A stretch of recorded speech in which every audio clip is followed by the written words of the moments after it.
Perkenalkan, nama saya Albert Ignatius. NIM saya 21G10044. Saya dari kelas akuntansi 1.2. Pada kesempatan kali ini saya akan menjelaskan kembali penjelasan yang diberikan kepada dosen saya kepada saya di mata kuliah Filsafat Ilmu dan Logika. Pada kesempatan kali ini saya akan menjelaskan bab 1 dan bab 2. Untuk yang bab 1 yaitu pengertian logika. Pengertian logika secara etimologis dan terminologis. Logika berasal dari bahasa Latin logos yang berarti perkataan.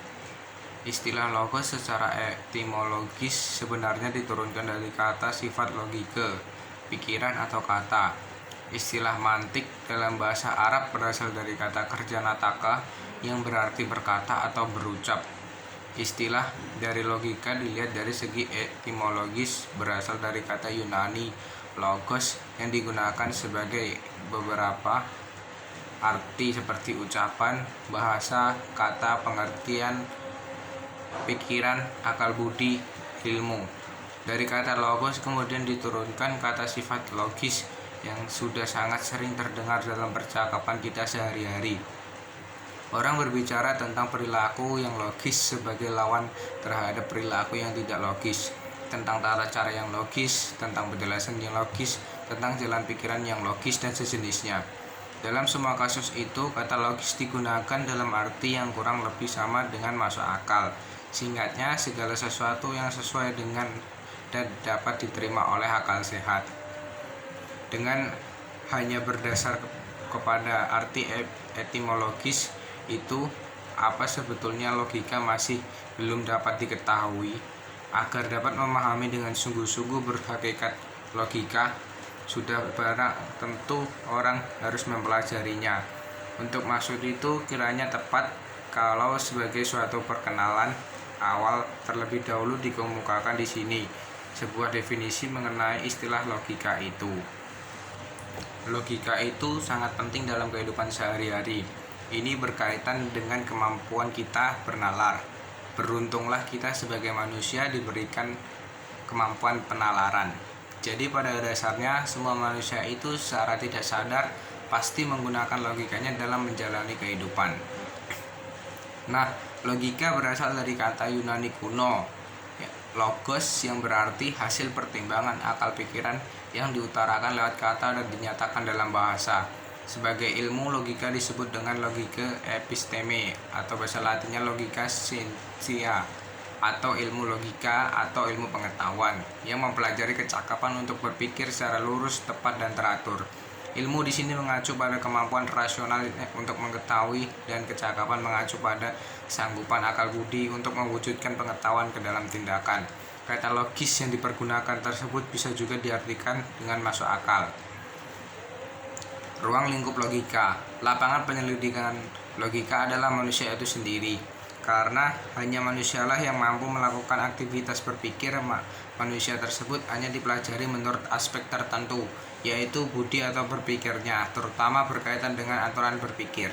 Aspek berpikir dari manusia itulah yang kemudian disebut dengan istilah objek material logika atau berpikir dipelajari.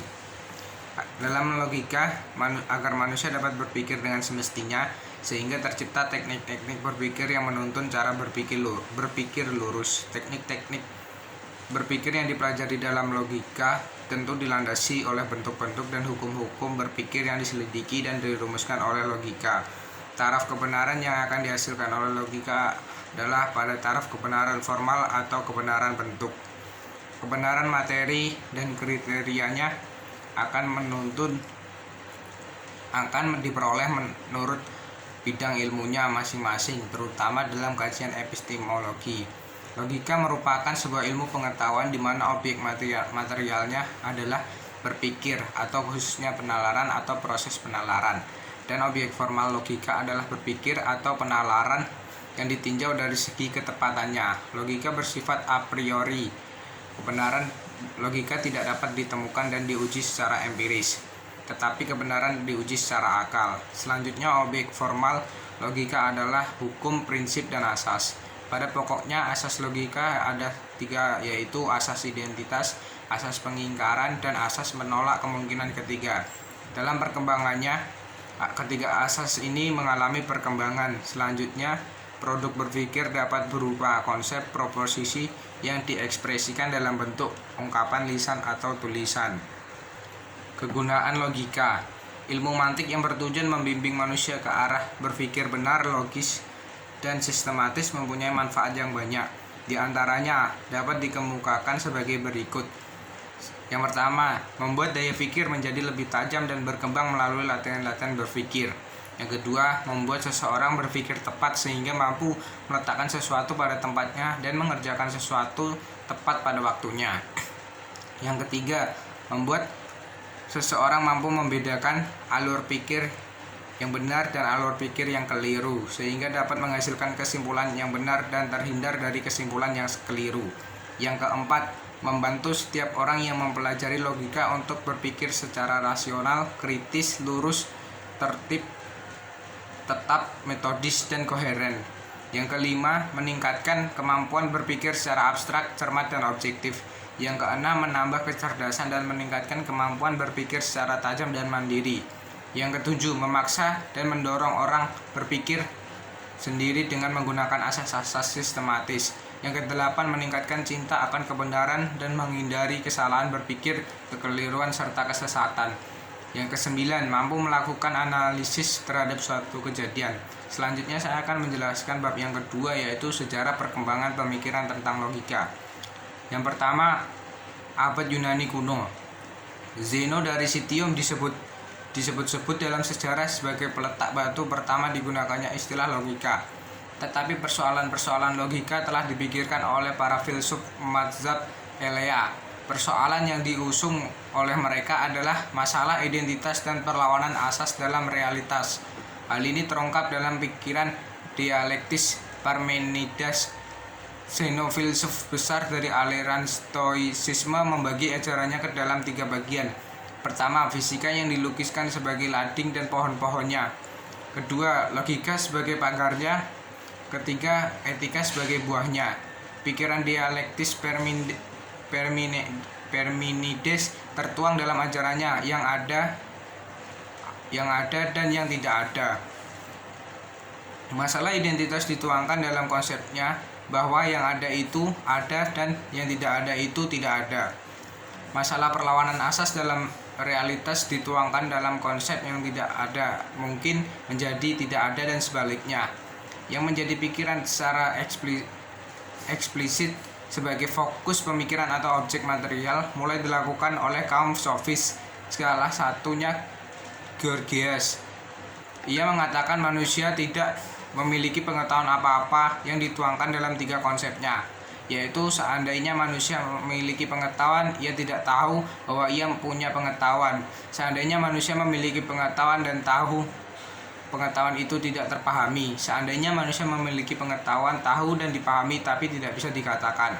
Aristoteles sebagai seorang filsuf dan ilmuwan terbesar dalam dunia masa lampau yang mempelopori penyelidikan ihwal logika, memperkaya hampir tiap cabang filsafat dan memberi sumbangan-sumbangan besar terhadap ilmu pengetahuan. Pendapat Aristoteles, alam semesta tidaklah dikendalikan oleh serba kebetulan, oleh keinginan atau kehendak dewa yang terduga, melainkan tingkah laku alam semesta itu tunduk pada hukum-hukum rasional.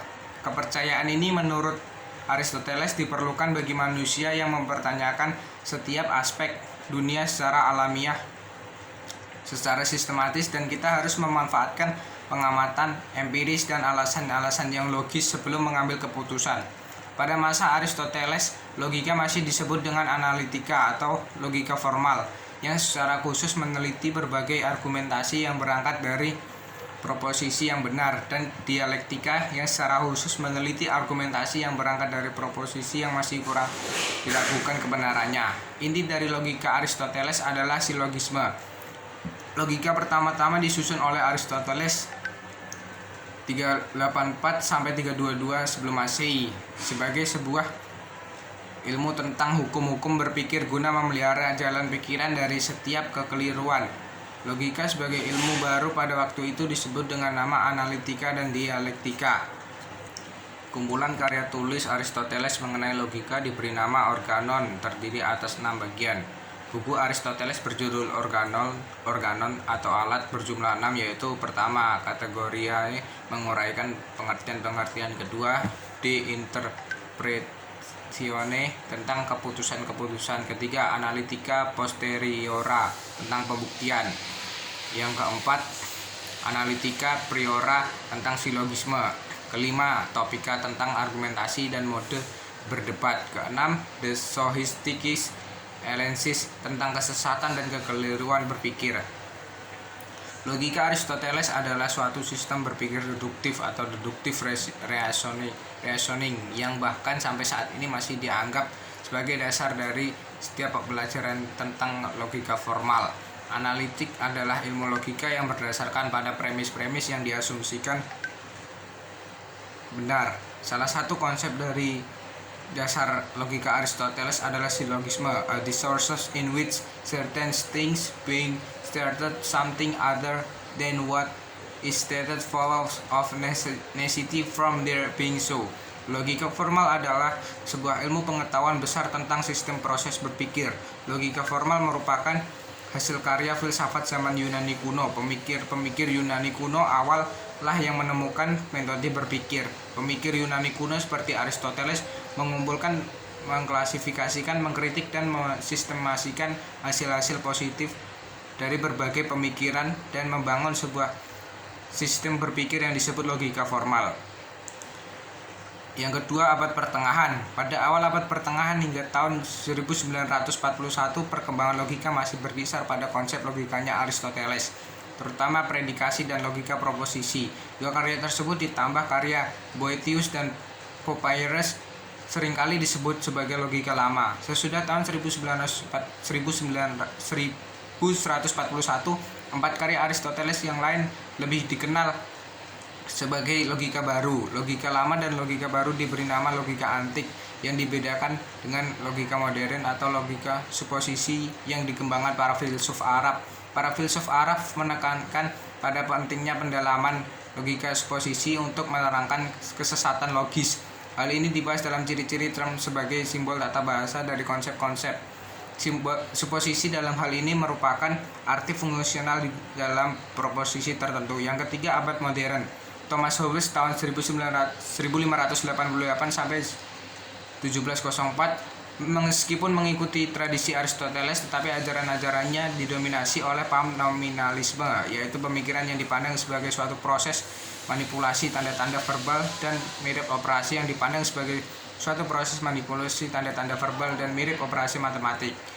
Logika deduktif silogistik Aristoteles dan masih menunjukkan ada tanda-tanda induktif mendapat tantangan hebat dari Francis Bacon dengan logika induktif murninya dalam Novum Organum, juga dari René Descartes dalam Discourses de Méthode sebagai logika deduktif murni. Logika ternyata perlu dilengkapi oleh metode lain, yaitu analisis geometri dan aljabar ala Descartes, dan yang mempunyai kelebihan sebagai berikut, yaitu tidak terima apapun sebagai benar kecuali kalau diyakini sendiri bahwa itu benar, memilah masalah menjadi bagian-bagian terkecil untuk mempermudah penyelesaian, berpikir runtut dari yang paling sederhana sampai yang paling rumit, perincian yang lengkap dan pemeriksaan menyeluruh diperlukan supaya tidak ada yang terlupakan.